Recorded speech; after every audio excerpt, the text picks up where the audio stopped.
Welcome to the Porn Reboot podcast, where you get practical tips to gaining control over your porn or sex addiction. We help ambitious men end their out-of-control sexual behavior with pornography, sex, and masturbation so that you can maximize your life, perform at your potential, and remain in control in the driver's seat, which is where you have to be in order to gain or maintain the success you want in life.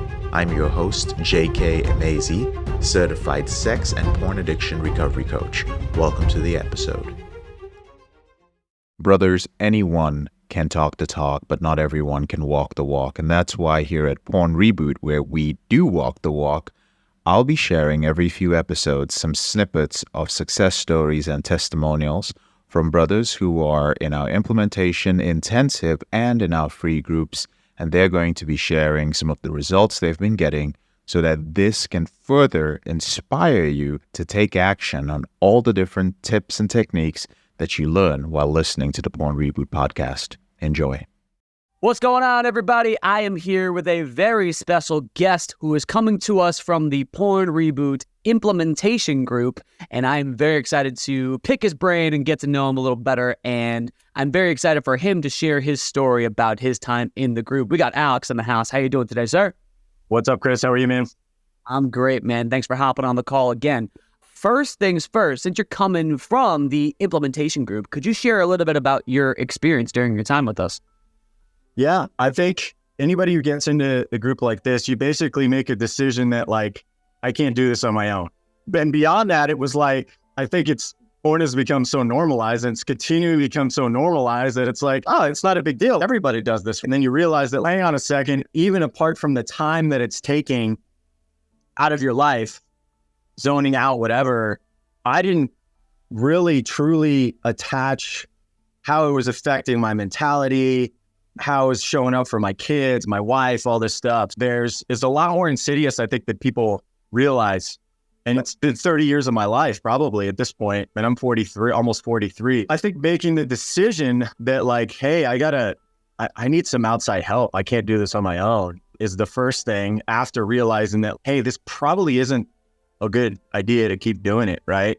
And it's a lot more insidious because it's not like where it's like affecting like your health. It's more of a slow burn, but on a long enough timeline, it's just, I didn't seek outside, like, pay for or any of that, like, so it was even more insidious, I would say, because I wasn't like rock bottoming and like cheating on my wife and doing all this stuff. So it just came along at the right time for, it was like, I should probably address this. I've got a 5-year-old daughter. I'm like, man, the chicks I'm watching, they're fucking daughters too. I can't let this continue and get worse. And again, back to the insidious thing, for whatever reason, I don't think the stuff that I was watching, just being transparent, was any worse than the stuff I was watching 20 years ago.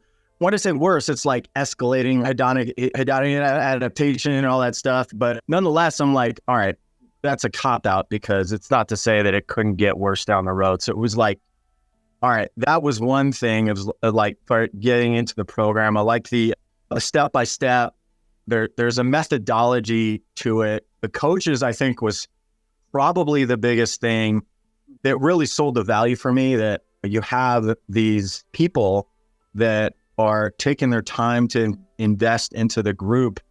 You've got psychologists, you got a neuroscientist, you've got a psychologist. That was really a big part of it. That was the big selling point for me, that there was a ton of value in that. Now, executing on that stuff on a consistent basis over a year long, it's like anything else, working out, whatever. That's the challenging thing to fit into your life. Certainly if you're running a business, like got married, 2 kids, right? Excuses, right? But I'm coming from somebody that time is a very precious commodity. We never get that back. And I will tell you, it's been a year in the program. I will tell you, I'm not 100%. I'm miles ahead of where I was a year ago, I would say. But it's like any addiction, it's an ongoing thing, right? You don't just cure your addiction and you're like, all right, I'm just going to do the same shit I was doing the entire time. That's where I think the program really, you're basically retooling and reshaping how you feel about yourself first and foremost. And that's really what the end goal is, right? It takes work and it's ongoing work, right? But the tools that it provides, I'm still journaling, I'm still putting down the wins, and consistency trumps intensity. That's good, man. There is so much to chew on there, and I want to try to like hit all of those various points. I know just verbal diarrhea on it, but oh, it's all good. It's all good. good. Coffee, so I'm ready to go. Oh man, he's fired up. Alex is fired up, and I'm ready to go. All right, so there's a lot that I want to touch upon. Again, thank you so much for touching upon all those things. Yeah, I mean, here's the thing about this type of behavior with behavioral based addictions as opposed to substance, it's not as cut and dry. With a substance-based addiction, there's a pretty clear juxtaposition as far as, okay, sober versus not sober. You're either using the substance or you're not using the substance. It's pretty obvious. But with a behavioral-based addiction, it's not as black and white, right? So what might look like a slip for me might look different than a slip for you. Right? You said that, okay, you weren't necessarily escalating to, for lack of a better term, more extreme things that you were watching. But one thing that I've heard said is that you develop a relationship with what you orgasm to. And here's this relationship that's proven to be unhealthy over time. And yet, for one reason or another, we're still keeping it up. And one of the first tools that we introduced to the group is the thank you and goodbye letters. We address the fact that, yeah, like this is a thing that provided us with some semblance of joy for a little while, a bit of an outlet. But like I said, it's proven to be an unhealthy relationship, a relationship that's no longer serving us the way it once did because it no longer aligns with what we want and what we value now. Like we said, you're a husband, you're a dad, you're a businessman, you've got things going for you. That's what you want to consciously invest into. That's what makes you. That's what you want to align with, as opposed to, again, this behavior that over time has proven to be unhealthy for you. So on that tip, I think it's so important that you shared that. And one other thing before I ask another question, you said you said you're not 100%. And that is so real. Because here, like you said, it certainly takes time. But one thing we say about a zillion times a day in this group is progress over perfection. Right? As long as the more time that you spend in this group, the more you realize it's not just the porn group, right? This is self-awareness boot camp. I like to call it Where you want to put it. You know what I'm saying? Yeah. Through the various tools we use, you mentioned a few, and I definitely want to hear more of your experience with that. But the various tools that we use, all of them are in one way or another just a way to build that self-awareness muscle. Just something as simple as, say, the feelings exercise, right? Where am I at? Where have I felt this before? You're developing a sense of awareness of where you were and how it led you to where you are. We could go all day on like various tools, and I definitely want to hear about your experience. But let's start from the beginning. So great intro. Let's dive into it. Yeah. So you said that how did you first find the program? So you said that you got to a point where, hey, I might want to reach out. How did you finally find this program? I think it was simply the algorithm rewarding me for, it was not even like, it was some other influencer in some completely different industry that made a random post about it that I'd never seen before. And he made some links that says, hey, if you're not getting to where you are, if you keep butting up against this friction or whatever, maybe research the fact that you might be addicted to porn. And I'd seen stuff like that before, but it was like, I like this quote, when the student is ready, the teacher will appear. So I started, whether I searched for it or I mentioned it or something, within a week, I think, and I'm trying to wrap my brain, trying to think about how Jake A showed up in particular in Porn Reboot. It might have simply been like, hey, if this is of interest to you, I've got a free 7-step, the lead magnet, whatever. So I was like, all right, I'll check this out. Liked what I saw, and then moved on to the next step. But it was just, I think the Instagram algorithm, YouTube, whatever, just rewarding what was on the brain at the time. And JK and the team popped up. They were first. They were the first to the plate, I would say, and I'm glad they were. So very cool. So you join the program, and then you are just starting to get acclimated with, okay, who is this JK person? What's a reboot hero? A lot of different tools kind of being thrown at you. Mm-hmm. What was it like when you first joined the group? It was, obviously there's a lot, right? I like to say that you've got this fire hose getting blasted at you, and you got to pick what part of the fire hose to drink from first. But And I've done lots of businesses where it's the same thing, right? You're like, it's a completely new environment. You're like, but if you just slow down, like everybody wants to get to the result yesterday. Most people do, right? Whether it's a fitness program or a bit, whatever it is, right? So it's all right. All the other stuff, it almost behooves JK to be like, all right, you can't even unlock this other shit until you've done these things. Have you done your thank you letter? Have you at least just looked at the tools? Have you done your rubber band? Have you posted the basic stuff, the quick start? It is overwhelming because they're like, God, all these modules. And it's just like anything else. I used to tell clients all the time when I was a financial advisor, everybody's got their elephant. Doesn't matter what it is, what it looks like, how big it is. How do you eat it? One bite at a time. Do we start with the tail? Do we start with the foot, the ear, whatever? So that was the first thing. It looks big, but you just start to pay at the things. Yeah, that's what I got. Yeah, no, I 100% know where you're coming from. It's a lot of information. But like you said, there is a reason why each upcoming module isn't available until a few days or a week apart at a time, meant to be taking your time with. Like you're like the way I like to think of it. So you're not supposed to shove the whole pizza pie into your mouth in one full bite. It's one slice, one bite at a time. Choose your favorite metaphor. Mm-hmm. It really has you sit with one bit at a time. Yeah, it looks like a mountain, but the expectation is to Superman jump all the way from the valley to the peak. There's one step at a time. Yeah, you're not going to do it. It's the same thing as, and you're probably going to relate to this, but as a segue into, if anybody's ever worked out and you do sit-ups, one sit-up isn't going to do anything. Right. 5 sit-ups isn't going to do anything. 20 sit-ups isn't going to do anything, right? There's a Muhammad Ali quote. I never counted how many reps. I just went until it started to hurt and then kept going. Right. Early on, the feelings exercise, all that stuff, it doesn't start to feel like it's moving the needle. And I'd be lying if I said there wasn't some frustration, that there wasn't some affect around every time that I do it, but I'm still doing it. And whether you can connect the dots to how it's actually changing, it's all part of the whole deal. So just think of it like just one step at a time. Once you start stacking that stuff, it will start to have an effect. Let me ask you about that.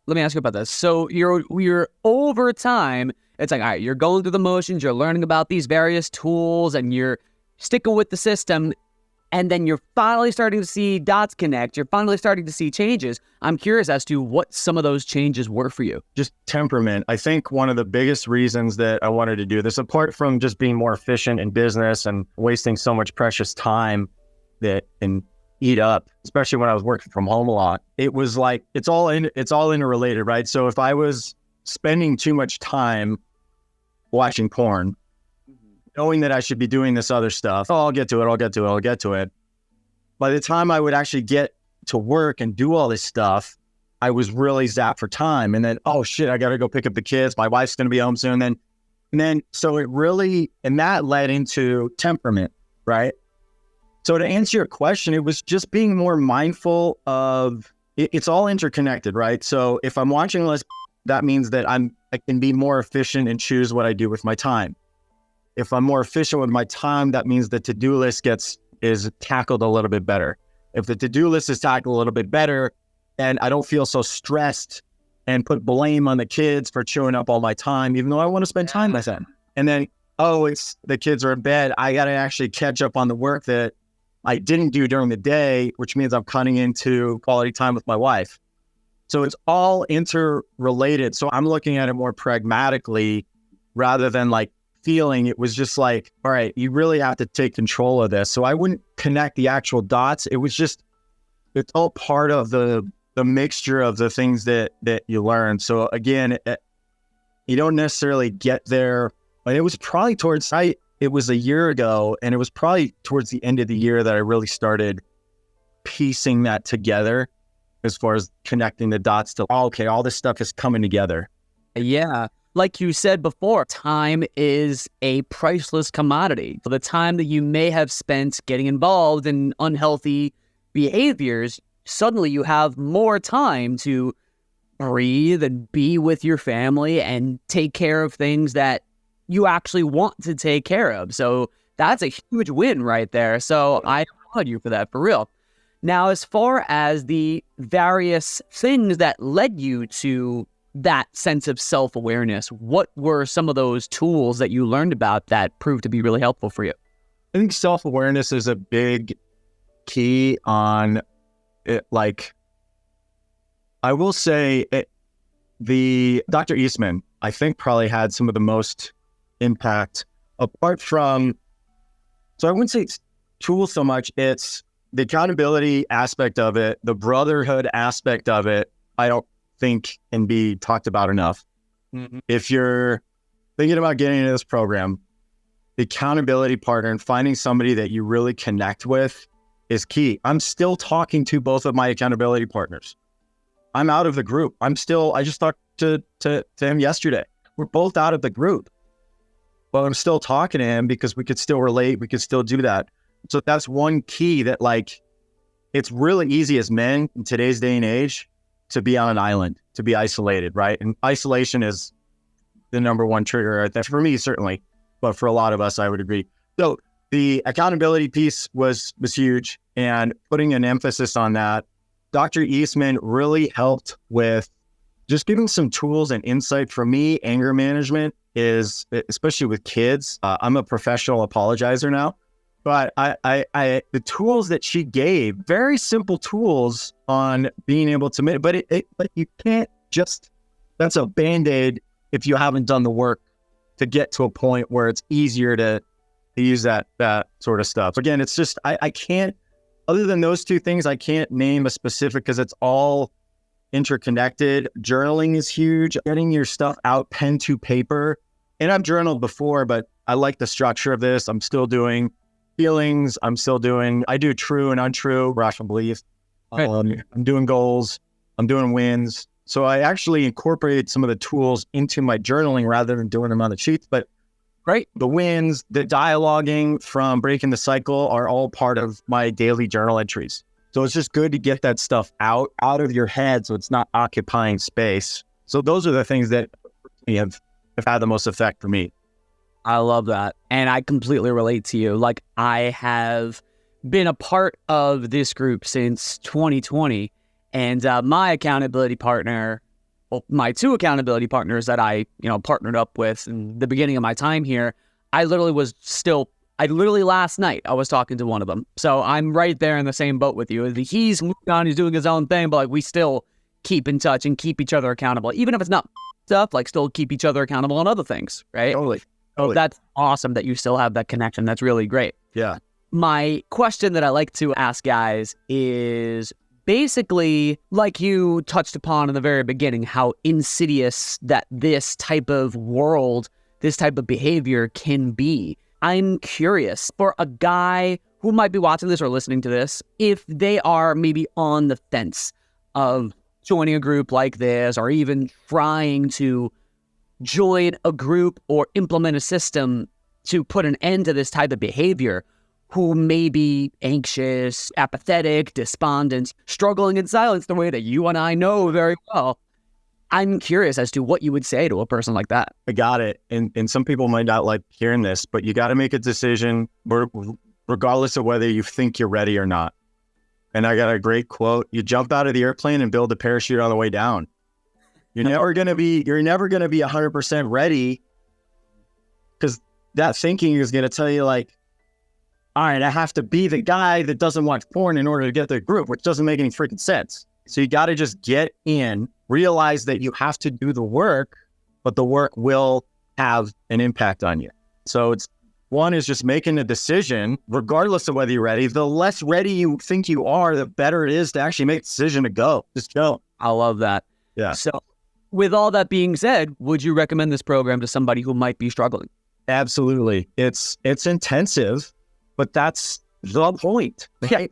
This isn't like a kumbaya 90-day thing. This is a legit rounded. And again, I want to touch on some of the other stuff. Like, there's a fitness aspect of this involved in. There's a dating aspect of this. There's a finance component of all this. It's not just that. It's really just making sure that, and that's another thing I think we should touch on, is you have access to these other things that some of them I did, some of them I didn't. But the fact that they're there makes you understand that, hey, this is about creating a more well-rounded, and you can have the option to involve yourself in some of the other programs that are available. I think that's a key component of this as well. It's not just like a 90-day deal. And look, if you've been watching 5 years, 10 years, 20 or 30 years like me, you're not going to just, it's not just going to be erased in 90 days or 120.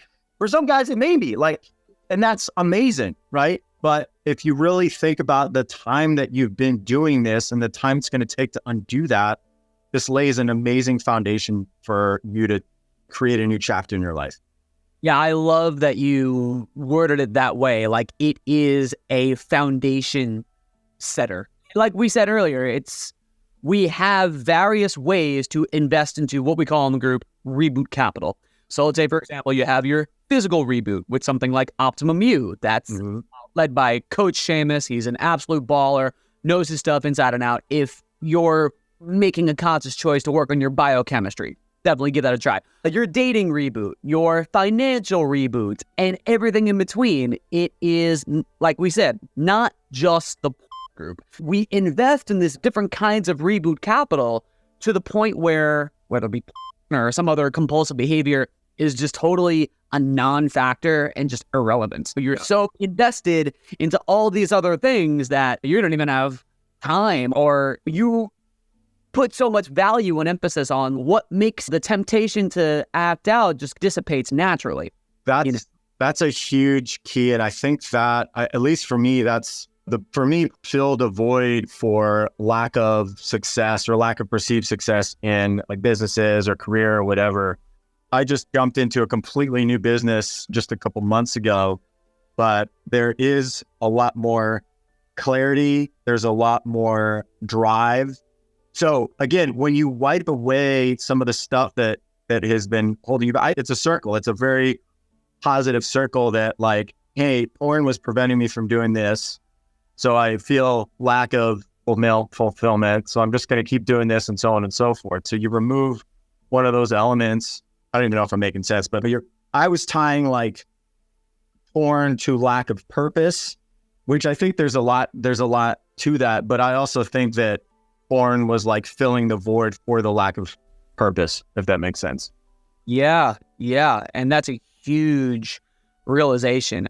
One thing that you learn in this group is that's the power of self-awareness. You not only become aware of like how something is unhealthy for you, but why you're doing what you're doing. And that's really powerful that you came to that realization, man. And I'm sure anybody who's watching or listening can relate to that lack of self-purpose or self-actualization. And that's why we dive into certain behaviors to fill that kind of hole or that void or that need. But we say, when you invest yourself fully into your essence, into what makes you, into what you truly want beyond just the physical need, man, it's a game changer. And this program, I'm speaking from a perspective of a guy who's been there. It is the best investment I've ever made, for sure. Yeah. So again, I respect your time and I appreciate you hopping on. Do you happen to have any final words for anybody who might be watching or listening? Yeah, I just stepped out of a financial advisor role here after doing it for 4 years. The best investment, the highest return investment is nothing that you can buy. It's not Bitcoin. It's not crypto. It's not real estate. None of that. It's investing in yourself, for real. And that's coming from somebody that's done it over and over. The best investment you can make is in yourself. It sounds cliche, but fight me. I don't care. Alex, thank you so much for your time, man. All right. Thanks, Chris. I'm JK, your brother in this struggle. Thank you so much for listening to this episode of the Porn Reboot podcast. I'll speak to you later on in the week. If you found this episode helpful, here are 4 ways I can help you with your out of control sexual behavior for free. The first way is to grab a free copy of my book, Confessions of a Porn Addict, 7 Secrets of Porn-Free Men at elevatedrecovery.org, or visit the link in the description below this episode. The second way is, if you're not sure where to start, but you'd like to learn more about my team and I, if you'd like to spend time with like-minded professionals and business owners who are controlling their behavior, then join our free and confidential group, the Porn Reboot group on Facebook. There's a link to join in the description below this episode. The third way is if you need help right now because you have a burning issue, Your behavior with pornography is hurting you mentally or emotionally. You're about to lose your relationship. You want to live up to your potential, be an authentic man, and free yourself from shame, guilt, and underachieving? Then click on the link in the description below this episode that says free coaching call. And the fourth way is to leave us a 5-star review if you enjoy this podcast, so that we can reach more men who are struggling in silence and bring back the lessons we learn from coaching them to freedom.